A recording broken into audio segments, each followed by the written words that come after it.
Allez, salut, bienvenue à toi sur ma chaîne YouTube, donc la classe de Monsieur Fred.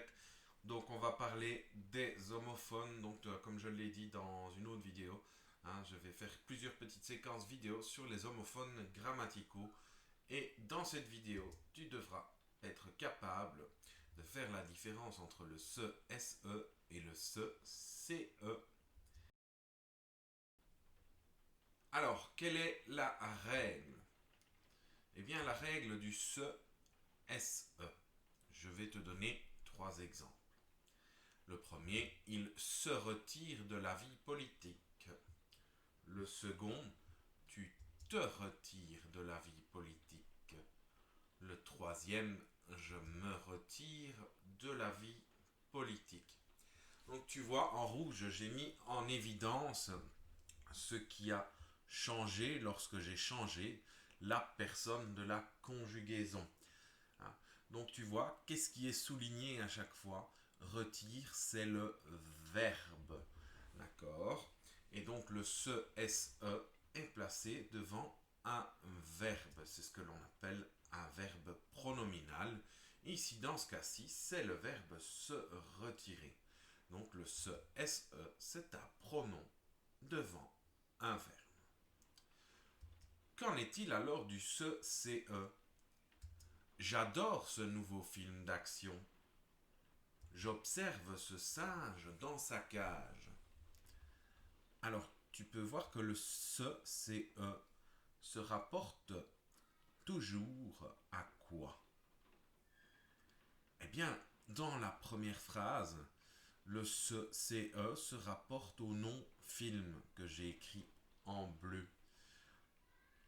Dans la seconde phrase, le CE se rapporte au nom singe qui est en bleu. Ne te laisse pas piéger, parce que nouveau n'est pas un nom, c'est un adjectif qui peut venir se mettre entre le déterminant et le nom.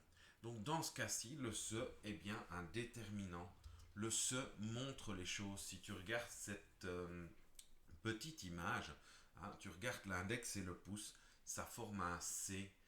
C'est le doigt qui montre, qui forme un C, d'où le déterminant démonstratif. Donc le se est un déterminant devant un. Allez, voilà, donc on est dans la séquence d'entraînement.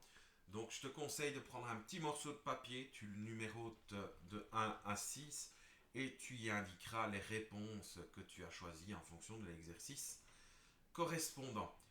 Ce que je te conseille de faire, c'est de te poser les bonnes questions. N'hésite pas à mettre la vidéo en pause entre chaque exercice pour toi prendre le temps de pouvoir réfléchir. Est-ce qu'il y a un nom ou est-ce qu'il y a un verbe? Allez, on y va. Ce matin, la classe part se promener en forêt.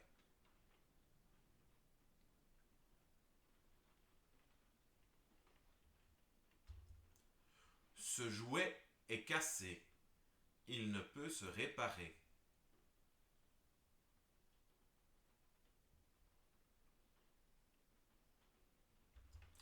Ce camion se gare du mauvais côté de la rue.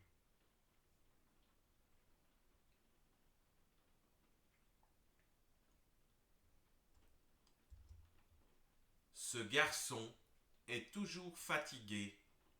Il se lève trop tôt.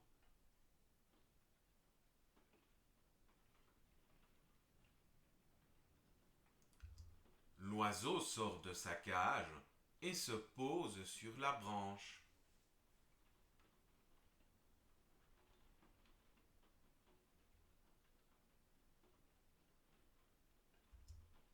Ce chien se fait griffer le museau par ce chat.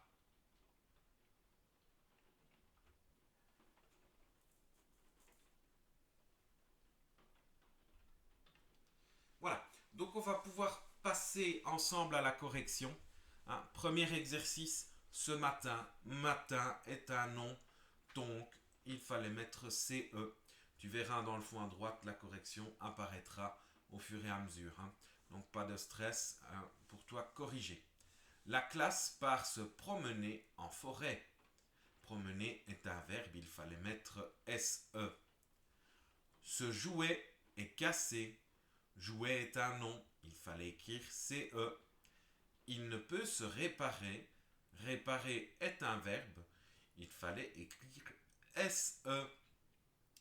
Ce camion, camion est un nom, CE. Se gare du mauvais côté de la rue. Se gare, garer est un verbe, donc il fallait mettre SE. Voilà donc le correctif qui s'affiche.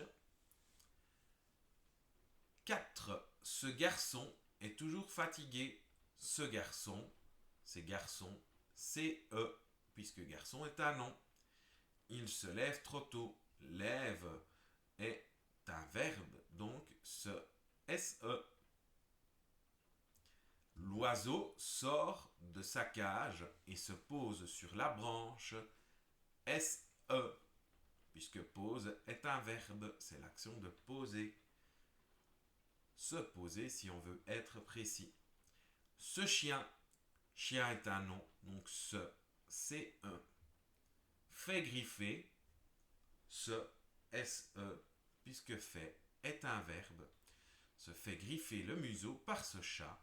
Chat est un nom, donc CE. Tu as donc ainsi la totalité de la correction dans le fond à droite de ton écran. Alors, surtout, tu n'oublies pas de partager parce que je pense que ça peut servir à d'autres élèves. Hein. Et donc voilà, tu connais les méthodes de partage actuelles, Instagram et Facebook. Un tout grand merci d'avoir encore visionné cette vidéo et je te dis à bientôt. Ciao ciao.